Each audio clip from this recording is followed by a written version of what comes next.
রাসূল সাল্লাল্লাহু আলাইহি ওয়াসাল্লাম বলেছেন, যে ব্যক্তি তার মায়ের আদেশ মেনে চলে এবং তাকে সম্মান করে, আল্লাহ তার রিজিক প্রশস্ত করবেন এবং জীবনে বরকত দেন।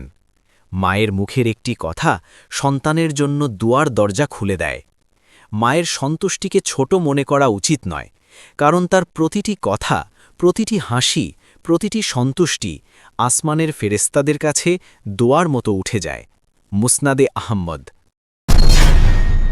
রাসূল সাল্লাল্লাহু আলাইহি ওয়াসাল্লাম বলেছেন, তোমাদের মধ্যে কেউ যদি কোনো অন্যায় কাজ দেখে তাহলে সে তা হাত দিয়ে প্রতিরোধ করবে, যদি তা না পারে তাহলে মুখ দিয়ে, আর যদি তাও না পারে তাহলে অন্তরে ঘৃণা করবে।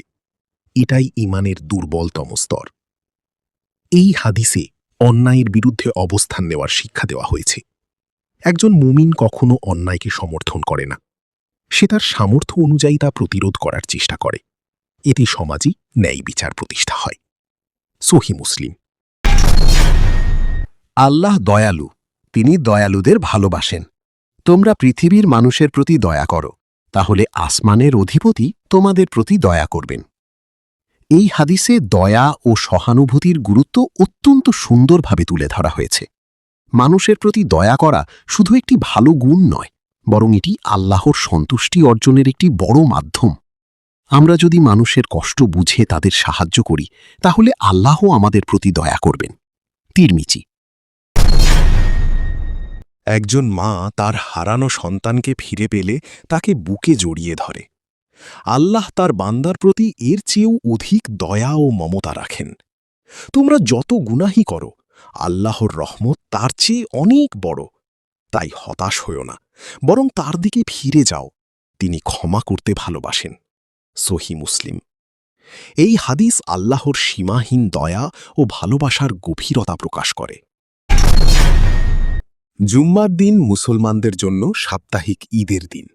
এদিনে গোসল করা, সুন্দর ও পরিষ্কার পোশাক পরা, সুগন্ধি ব্যবহার করা এবং মসজিদে গিয়ে খুতবা মনোযোগ দিয়ে শোনা অনেক ফজিলতের কাজ। যে ব্যক্তি জুম্মার দিন গোসল করে, পরিষ্কার কাপড় পরে, সুগন্ধি ব্যবহার করে মসজিদে যায়, ইমামের খুতবা মনোযোগ দিয়ে শোনে এবং নীরব থাকে, তার এই জুম্মা থেকে পরের জুম্মা পর্যন্ত এবং অতিরিক্ত 3 দিনের গুনাহ মাফ করে দেওয়া হয়। সহিহ মুসলিম। তোমাদের মধ্যে কেউ যদি কোনো অন্যায় কাজ দেখে, তাহলে সে তা হাত দিয়ে প্রতিরোধ করবে, যদি তা না পারে তাহলে মুখ দিয়ে, আর যদি তাও না পারে তাহলে অন্তরে ঘৃণা করবে। এটাই ঈমানের দুর্বলতম স্তর। এই হাদিসে অন্যায়ের বিরুদ্ধে অবস্থান নেওয়ার শিক্ষা দেওয়া হয়েছে। একজন মুমিন কখনো অন্যায়কে সমর্থন করে না, সে তার সামর্থ্য অনুযায়ী তা প্রতিরোধ করার চেষ্টা করে। এতে সমাজে ন্যায় বিচার প্রতিষ্ঠা হয়। সহিহ মুসলিম। আল্লাহর কাছে সবচেয়ে প্রিয় আমল হল সময়মতো নামাজ আদায় করা। নামাজ মানুষকে সময়ের মূল্য শেখায়। দিনে 5 বার নির্দিষ্ট সময় নামাজ পড়লে জীবনে শৃঙ্খলা আসে। যে ব্যক্তি নামাজকে গুরুত্ব দেয়, সে অন্য কাজেও দায়িত্বশীল হয়। সময়মতো নামাজ আদায় করা মানে আল্লাহর আদেশকে জীবনের সবার উপরে রাখা।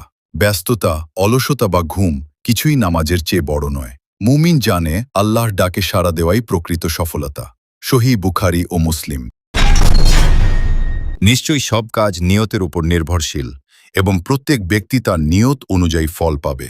এই হাদিসে নিয়তের গুরুত্ব অত্যন্ত সুন্দরভাবে তুলে ধরা হয়েছে। একটি কাজ বাহ্যিকভাবে যত ভালোই হোক, যদি নিয়ত সঠিক না হয় তবে তার প্রকৃত মূল্য কমে যায়। আবার ছোট একটি কাজও যদি আন্তরিকতার সাথে করা হয়, আল্লাহ তার প্রতিদান বাড়িয়ে দেন। তাই আমাদের প্রতিটি কাজের আগে নিয়ত ঠিক করা উচিত, তা যেন শুধুমাত্র আল্লাহর সন্তুষ্টির জন্য হয়। এতে আমাদের জীবন আরও সুন্দর ও অর্থবহ হয়ে উঠবে। সহিহ বুখারী ও সহিহ মুসলিম। তোমরা একে অপরের প্রতি হিংসা করো না, বিদ্বেষ পোষণ করো না, বরং আল্লাহর বান্দা হিসেবে ভাই ভাই হয়ে থাকো। এই হাদিস আমাদের সমাজের ঐক্য ও ভ্রাতৃত্বের শিক্ষা দেয়। হিংসা ও বিদ্বেষ মানুষের সম্পর্ক নষ্ট করে এবং সমাজে অশান্তি সৃষ্টি করে। ইসলাম এসব খারাপ গুণ ত্যাগ করে পারস্পরিক ভালোবাসা ও সহযোগিতার মাধ্যমে জীবনযাপন করতে উৎসাহ দেয়। সহিহ মুসলিম। যে ব্যক্তি অন্যের দোষ গোপন রাখে, আল্লাহ কিয়ামতের দিন তার দোষ গোপন রাখবেন। এই হাদিস আমাদের অন্যের সম্মান রক্ষার শিক্ষা দেয়।